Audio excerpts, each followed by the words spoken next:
L's superpowers from Stranger Things are based on a real-life military operation that combined mind control with quantum physics, unlocking the secrets of the human body and then unleashing its energy to bypass the confines of space, time, and the nature of reality itself. That secret military operation was called the Montauk Project. Stranger Things was originally titled Montauk, and the true things the show revealed, I realized, most people have never even heard of. But after diving into the Montauk Project itself and what was being studied in my last episode, there was more to dig into and let you in on. The main whistleblower who came forward with memories of what allegedly happened at Camp Hero in Montauk, New York back in the 1970s and 80s was Preston Nichols, a radio and electrical engineer. He wrote a book called The Montauk Project detailing his experiences, and the account was so mind-blowing and had so much corroboration with other whistleblowers and other information I dug up, it had me convinced that this whole thing wasn't just a conspiracy theory. But I'll let you be the judge after you hear everything plus remote viewing data from our team. I'm about to dive into mind weapons, portal technology, beasts from other dimensions, studies on superpowers, and so much more. This guy was seemingly a brilliant technical expert with a strange personality and maybe even stranger whistleblower information. Join me, investigative researcher Rob Counts, for a metaphysical show that's out of this world.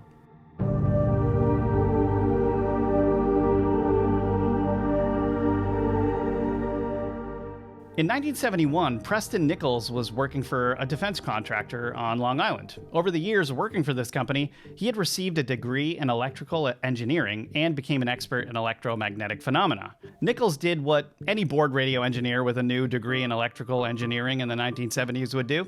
He got a grant to start studying mental telepathy, in order to disprove it, of course. What Nichols found, to his surprise, was that not only did telepathy exist, but also that telepathic communication was shockingly similar to radio waves, though not completely the same. Upon discovering this, Nichols sought out people he could work with who had proven psychic abilities. Yes, research in the 1970s was a bit more unbridled than today.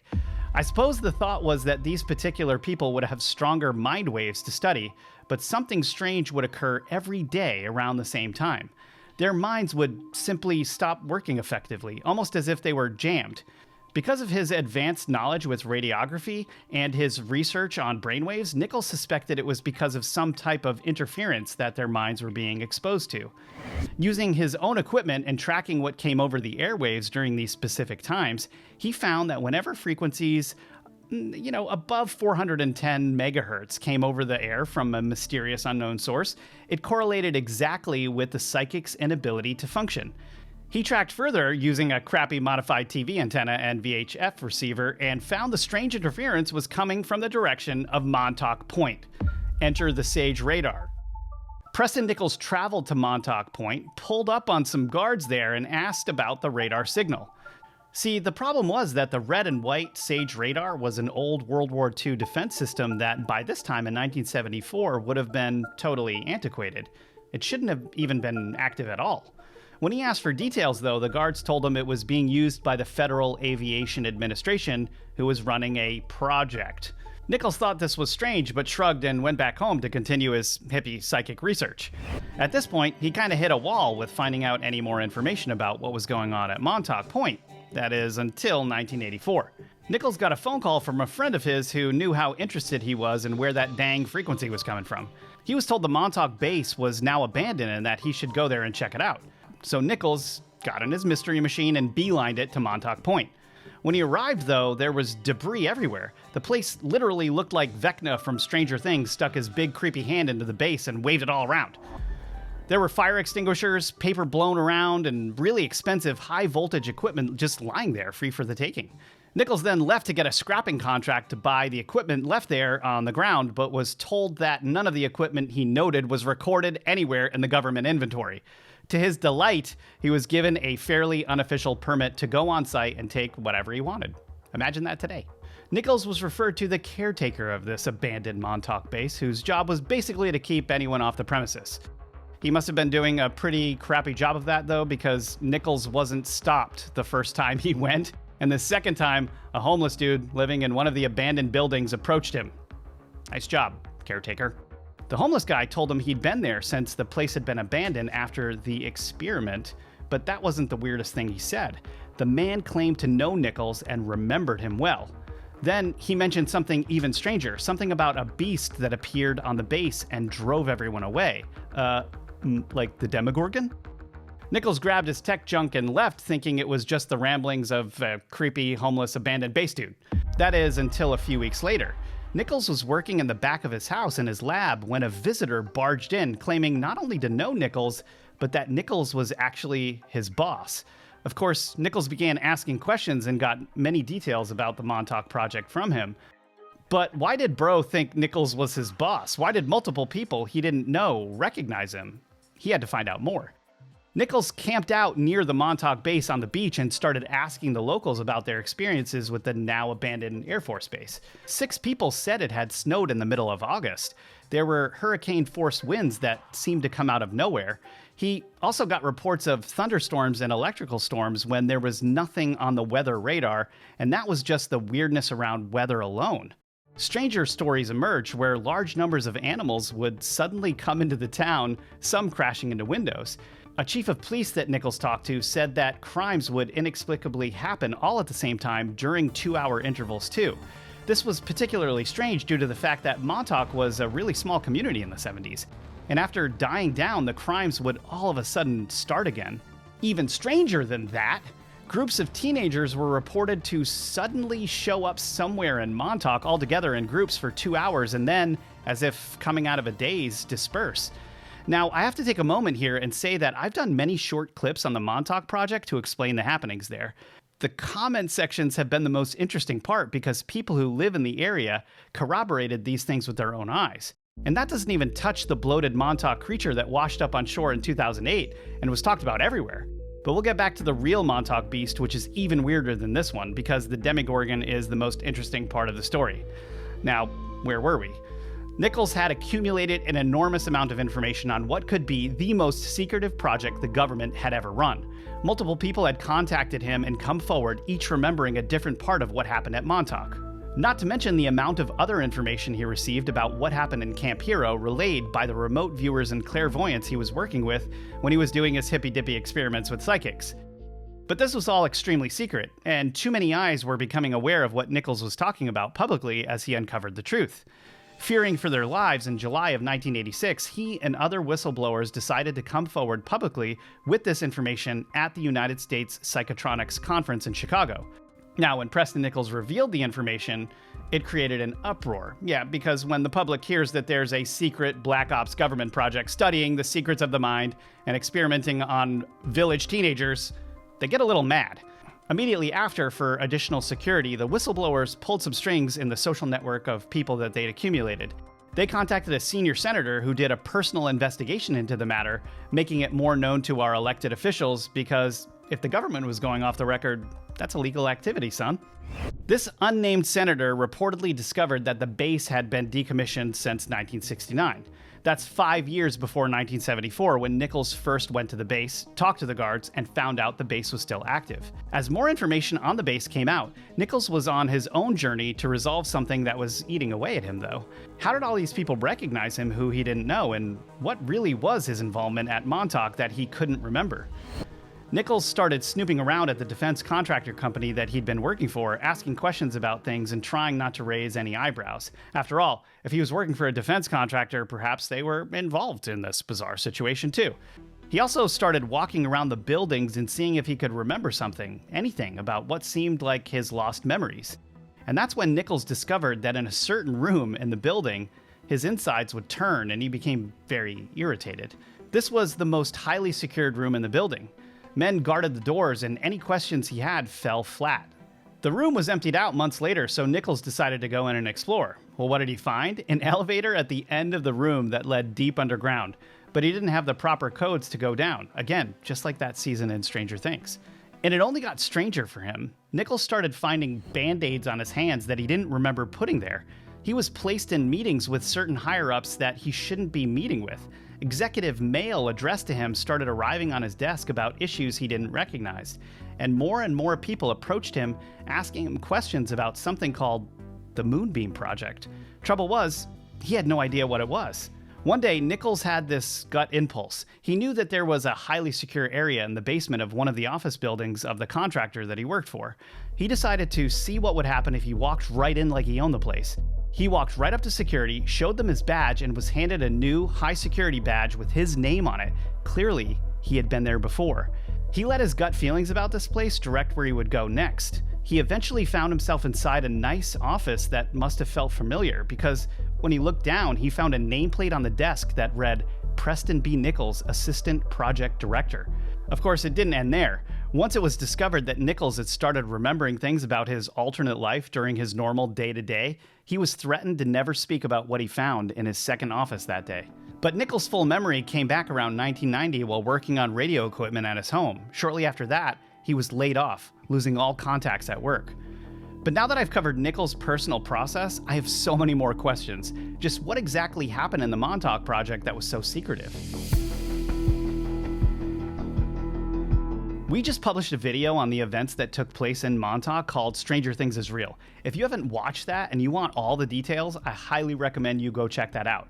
Here, I'm going to summarize what happened because Nichols' account of what happened at the Montauk Project is even more interesting than his own personal story.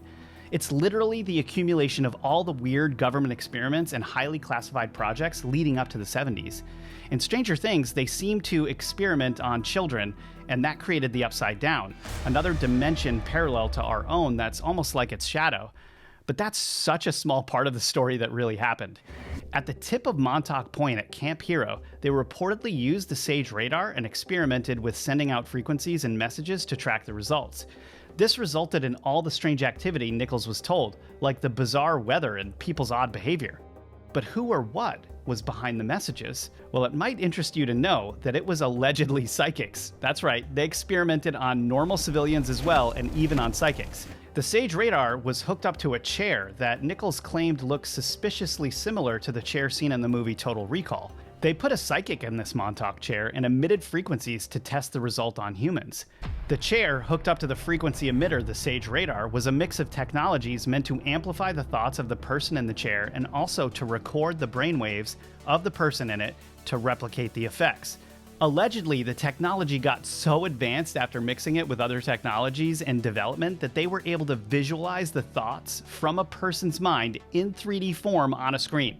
Because the frequency from the SAGE radar was so strong, Nichols claimed it was only a matter of time before they realized that they could materialize objects on the base from these thought forms.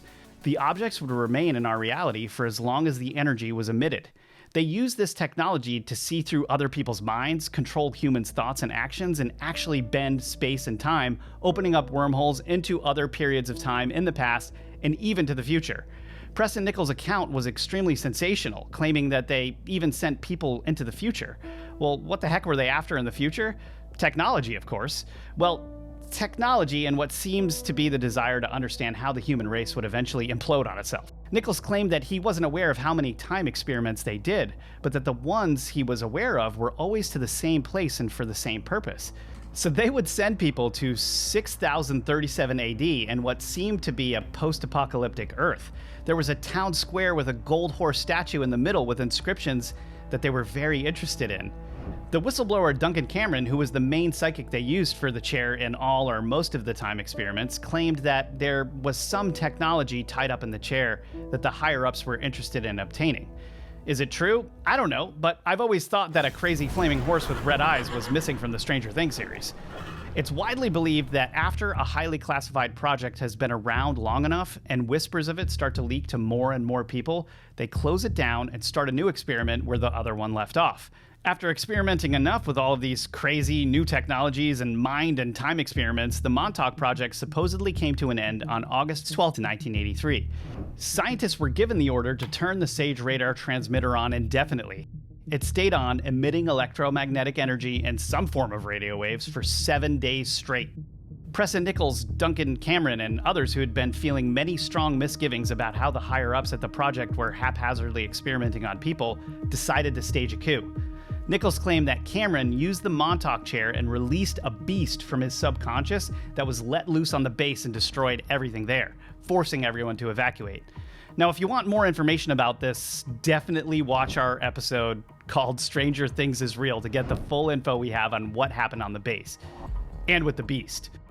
But we're not finished here, because I think we all want to know more about precisely what Preston Nichols was up to. Well, we're about to find out.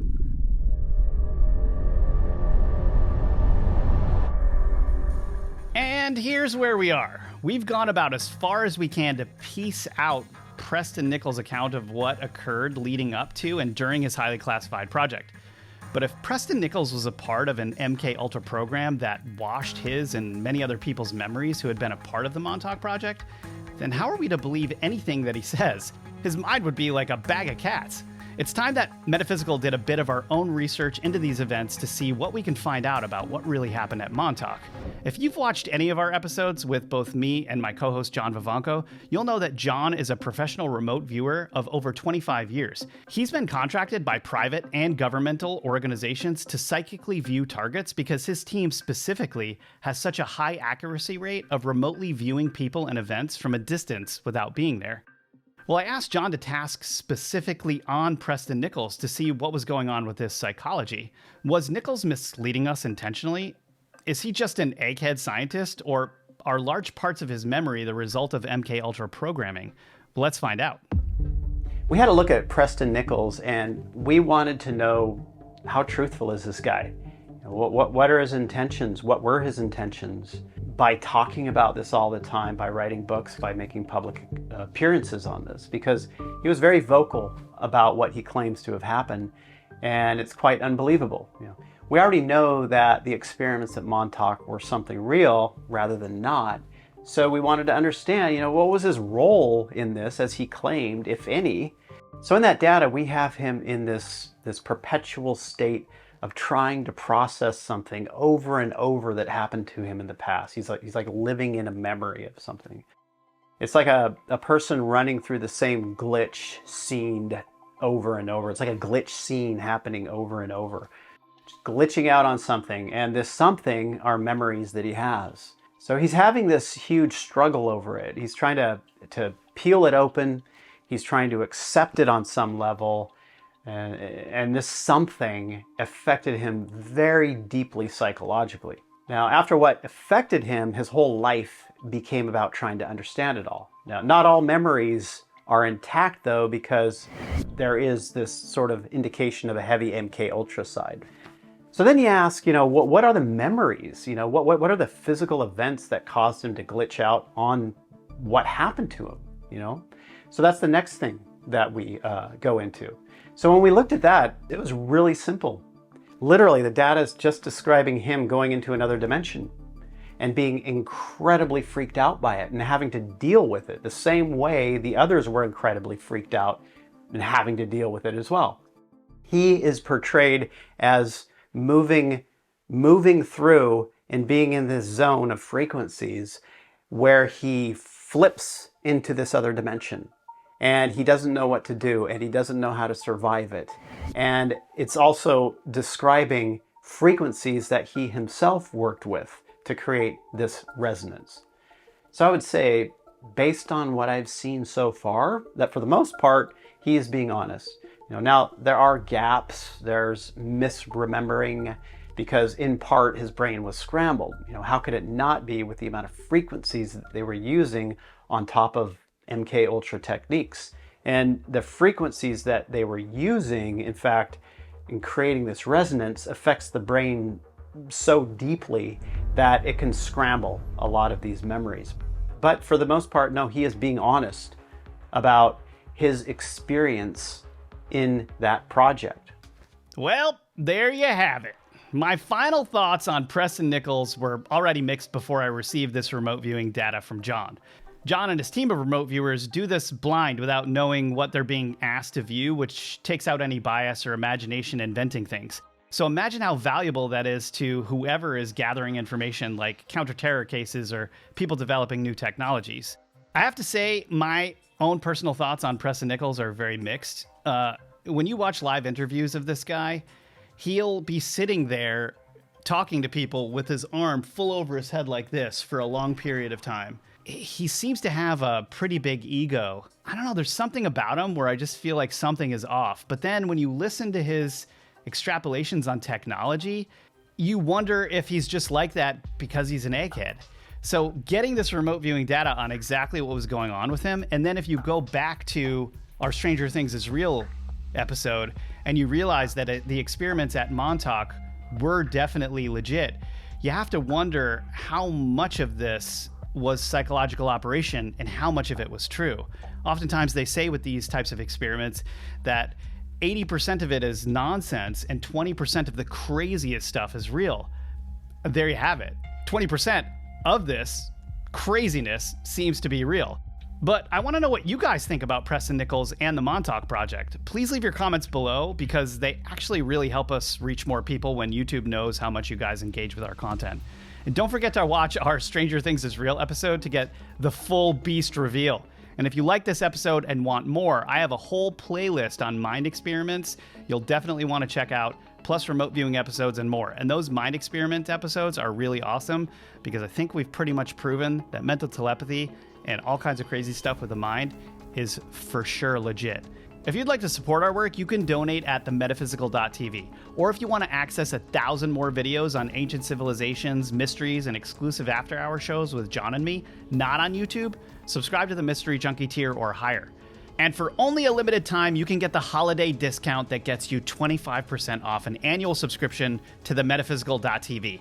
That's basically the cost of a cup of coffee a month to enjoy metaphysical bonus content and more all year. And I want to give a huge shout out to everyone already over there because you're making it possible to dive into these amazing topics. Remember to like, comment, and subscribe so the YouTube algorithm knows to push us out to more people, and because we love hearing what you say. And with that, I hope you thought this episode was the strangest of Stranger Things.